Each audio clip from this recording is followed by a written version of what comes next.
Salamo faha-4. Fiantsonan'Andriamanitra hanafaka mifandrika mampitaka taon'ny olona sy fanambarana ny havalony ireny. Heno ny feoko raha mitaraina Andriamanitra o. Arovo ny aiko ao amin'ny taotro ny fahavalo.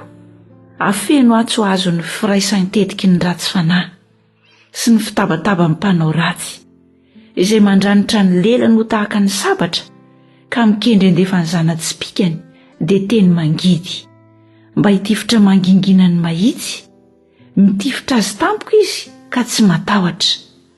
Hamafiny ny hevi-dratsiny, mifampitaona anao fandry totofana izy ka manao hoe iza no hita izany, manao saim-petsy izy, omaniny tsara ny sain-dalina voaheviny, lalina eo anatin'ny olombelona dia ny fony. Mitifitra azy Andriamanitra, tampoka toy ny fentefany zanatspika ny fahavoazany.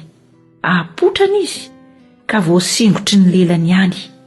Mandositra izay rehetra mahita azy, dia matahotra ny olona rehetra ka manambara ny ataon'Andriamanitra, sady mandinika tsara ny asany. Mifaly amin'i Jehovah ny marina ka mialoka aminy. Eny, mifaly tena ny mahitsy fo rehetra.